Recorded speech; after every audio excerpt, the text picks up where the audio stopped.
Hi everyone, and welcome to And So On Mexico edition. My name is Lisa, and today I'm coming to you from beautiful, beautiful, sunny Playa del Carmen, Mexico. And my family and I are lucky enough to be able to spend 2 weeks here on holiday. We've rented a house with some friends, and everyone else is downstairs, but I wanted to come up and quickly record a little video for you so you can see some of my holiday makes.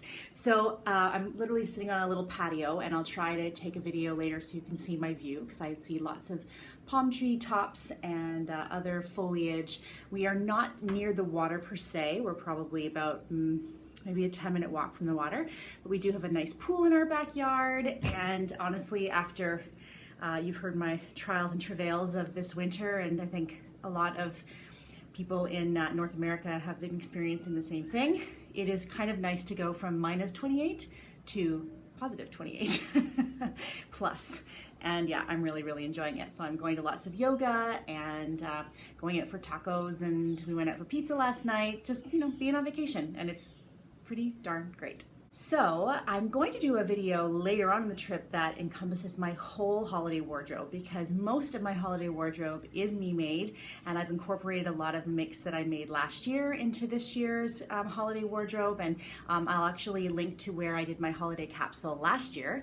But I wanted to show you the stuff that I just made right before I left. So I'm not going to try it on. I am wearing, I'll actually put in a picture, but I'm wearing my V9075 jumpsuit, the pattern, that was the pattern, and I made a pair of culottes out of a beautiful hemp fabric. So that's what I'm wearing right now, and I took a picture just before, so I'll show you that, because it's not really an easy place to jump up and show you what I'm wearing. But I will show you the 4 things I made in anticipation of this trip. So I'll start with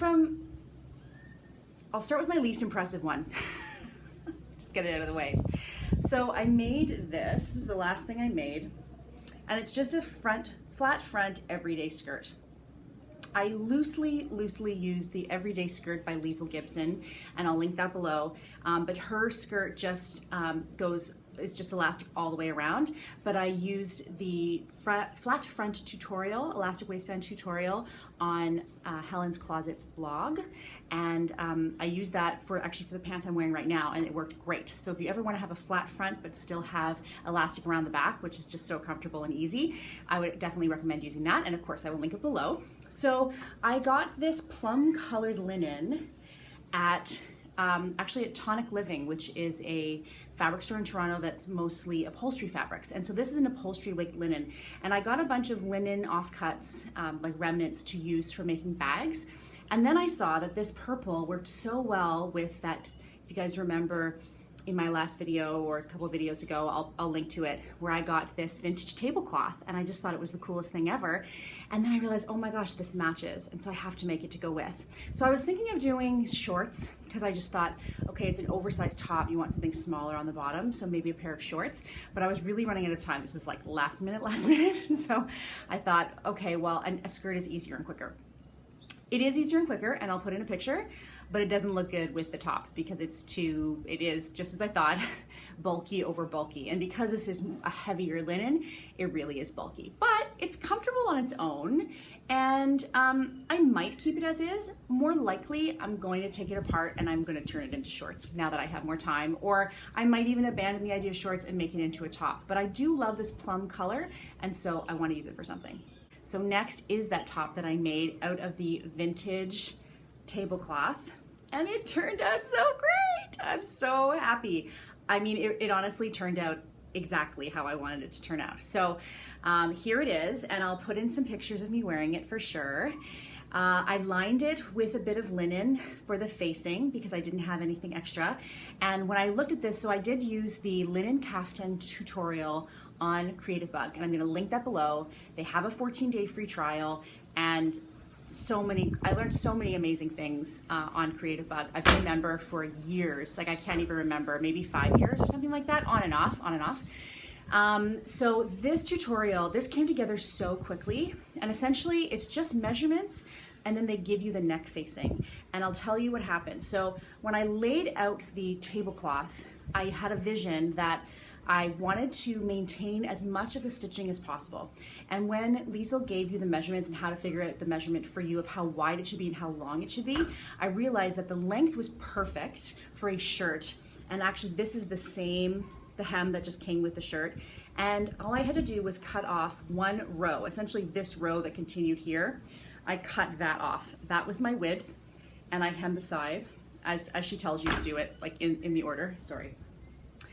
And then all I had to do next was lay on the facing. So you print off the facing piece, you put it together, you cut it out, and you lay it on top of your fabric. Now, I had something where I really did not want to cut into this line of stitching. I really wanted this to lay above in a comfortable manner. So I folded in about 1/2 inch on each side, the facing, before I put it down on here, and then cut around it, like she tells you in the video. So I can't believe how perfectly it turned out. Like, this is probably my best facing I've ever done. I don't know why. Liesl Gibson's pretty amazing. Everything I follow of hers turns out great. I wish she did more, but this one specifically turned out great. The only thing I did differently is I did stitch down. So she has you do the edge stitching on the inside. I did that, but I ended up top stitching it down at the back just so that it would not flop out, and now it sits down perfectly, and the front is still clean with no stitching. And the other thing is that there is a drawstring. Let me get over here again. There's a drawstring that they show you how to do in the video, but because of the length of the shirt and because I really wanted this to be perfectly visible, I didn't do the drawstring. I thought, you know what, I'm just gonna leave it out and leave it swingy. And then she gives you two options where you can either just stitch it right down the side, like figure out how far you want the armhole to go down and then just stitch right down. Or you can do more of a kimono sleeve, and she shows you how to do that. You use a dinner plate to kind of go around, and then she gives you the measurements on how far to go in. And that kind of creates this sort of big hem thing on the side, and it gives you a really nice sleeve. And like as she puts it, when you do that, it makes the sleeves kind of come out just a little bit. Anyway, pat on the back for me, because I really feel good about this. Yay. And on top of that, I was worried that it would be too heavy, because I thought, ooh, is a tablecloth going to be like, it's not. It's just really breezy and lovely and light. And I was able to maintain this beautiful hand stitching all the way around. I didn't have to cut any of them. And I even have a little bit of border left. So who knows, maybe if I go back and do this, I can use that border somehow and somehow work it together. I don't know. Okay, next is the Pinnacle top by Papercut Patterns, and I did tell you guys that this was one of my videos. You really loved that one that Michelle and I did together where we picked the patterns that we're really excited about making, so I'm gonna put that up there. So this is the Pinnacle top by Papercut Patterns, and I made this out of a really nice lightweight, I think it's purely cotton or cotton linen, I think. I don't think there's any polyester in this. I got it, again, this is also dead stock fabric. I think everything I've made today is either made from something else or dead stock fabric, nothing new. So that's kind of cool. Anyway, the sale that I went to at the Textile Museum of Canada that I do once a year, the big one, I got this, and I got 3.5 meters. I've made my other one piece out of this as well for $10. So it was kind of low risk, right? Like if it didn't work out, it's okay. Of course, the feature of this top, and I'll put a couple pictures in, the feature of this top is that triangle that comes to a point, and I really wanted that to be perfect. And so I really took my time with this one. I spent pretty much a whole day making it. It would not take me that long to do it again, and I will do it again, but I really wanted to take my time, and I wanted that point there to be perfect. And I think it is. I think it is. And the facing turned out great. You guys can see that I have 4 different colors still in my serger. That's because I'm still learning to use my serger. And by having 4 different colors, it helps me adjust the tension because I know which stitch, which lead, you know, which, what do you call it? I know which thread is which, and so I can make adjustments. And honestly, I don't really care if it's showing. It's not going to show when I'm wearing it. I made the size small, so everyone says that this pattern runs very big, and I was worried about it gaping in front, but I also have a long body, and I was worried about the length because also people often say it's very short. I would agree, it is quite short, but not too short, and I am long in the body. So you have the V, which is great, and I've seen people do like a little modesty triangle here if you want it. And the other thing I did was Jen Dumont, who, I don't know if that's how you pronounce it, is a wonderful sewist, and I'll link her Instagram below, because in her Instagram, she did a slideshow of what this looks like at every turn before you sew it up. And that was really, really useful to see that in action, because the instructions are good, but I think if I didn't have that, I probably wouldn't have this really nice point. So thank you, Jen. I really like it. One thing that happened, and part of it is that because my sewing space is mostly packed up, I was cutting on the floor, on carpet, so my cutting mat wasn't like really solid, and so I was off a little bit. And so what I realized when I had this all pinned together is that I wasn't gonna get the nice point. And so I took off the triangle and I took 1/8 of an inch off of either side, repinned it, and then it was perfect. Because you can't really easily add length to this, I don't think, because the triangle would have to extend. And anyway, I didn't want to fool with it the first time around. But I'm really looking forward to making the sweatshirt version of this. I think that would be awesome, with a band around the bottom, make it a little bit longer. I've seen people do use the Tabor V-neck. I think it was Stitcher's daughter who used the Tabor V-neck to add facing around here rather than making it like a crew neck. So yeah, anyway, highly recommend this pattern. It's very comfortable to wear. There's the back, very simple, very simple, but very precise. And sometimes, if something is really, really precision and you don't do it exactly right, then the beauty of the simplicity is lost. So that's why I was like, no, I'm gonna make this work. Okay, and lastly is the vintage pattern Simplicity 7484, and I can link to the video where I purchased that. You know that I went through a big phase of buying lots of vintage patterns, and this one, it was like the night before we were leaving, and I had all of this red fabric left over, and I thought, I'd love a backless dress, let me find this. And so I saw it, and I was like, oh, that looks so easy, that'll be simple. No, it was not. It was not easy, it was not simple. It was not simplicity. No, it was simplicity. I think part of it is I was on a time crunch, and so I couldn't just walk away and come back. Part of it was, I think, the sewing language of this has changed, and so instructions in the 60s just were assuming you had different knowledge and different, they assumed a base level of knowledge, and so some of it I just didn't understand.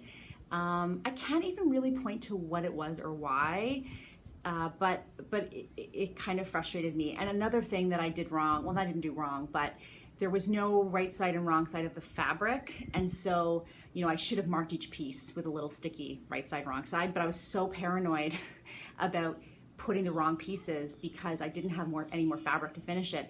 So I was really, really slow. So here it is, and I'm gonna put pictures because really you can't really see much like this, but you know what? I'm not even gonna try because it doesn't work. I'm just gonna show you the pictures. It was just like for instance, I've got these ties going the wrong way, right? Like see how somehow I made the tube, I pulled it through, and then the wrong side was out. And so I have to obviously just trim this down and freight check it or whatever. I mean, at this point it was literally just chuck it and don't bring it, or finish it and it's as good as it's gonna get. And my motto is better done than perfect. And I know some people don't agree with that. That's totally fine. But for me, if I get caught up in perfection, then I'm never gonna get anything done. And so I learned a lot from this dress, and I learned so much of it because I didn't give up on it. And I just made it work, as the immortal Tim Gunn would say. Adjustments. I cut off the ruffle at the bottom. I did initially make the ruffle. So I tried it on 3 times. The first time I tried it on, I was like, no, I think this might just be done. And my husband was like, no, it's cute, I like it. And he just likes it because it's a dress. My back is exposed, that's why he likes it. So I was like, oh, okay. So first of all, I cut off the ruffle because it was just hitting me at a really dowdy length, and I didn't like that. So I took that off, that helped. One thing I do like with this pattern is there is elastic along the length of the bodice, right here. And I like that because sometimes I find, especially because I'm smaller chested, with stuff that's low like that, it gapes. And so this kept it from gaping. So I do like that, but it wasn't tight enough. So I tightened the elastic more and I shortened it, and that helped. And then I tried it on again and I realized that these princess seams it was a little gapey on the bust at the top. And so I took it in, let's see, I took it in probably about a 1/16 of an inch, just from the high bust to the point of the bust. That also helped. That's a very old-fashioned term too, right? The point of the bust. Maybe they call it that all the time, but you don't often see that in patterns. I digress. Don't listen to me. But I serged each piece first because I knew that like it's fabric that's just gonna fray really easily. Anyway, if you look too closely, there's all sorts of mistakes, but we shouldn't do that as sewists, right? We should just say, look, I made a beautiful dress and I feel really good in it, and ultimately it doesn't matter. So yes, it is a lovely dress. I really enjoy wearing it. It is cool, it is breezy. I don't worry about anything falling out. The way it's constructed at the front, there is no gaping. So I'm not either worried about my boobs hanging out. I'm also not worried about my dress blowing up and anything like an opening at the front. Nothing. So from that point of view, it's great. And although I did say before I would never, ever make this pattern again after I first finished it, I actually think I would. I think I would. I might get someone like my next door neighbor Janet, who is really experienced with vintage patterns, to explain some of the instructions to me. It was mostly about attaching this top into the waistband.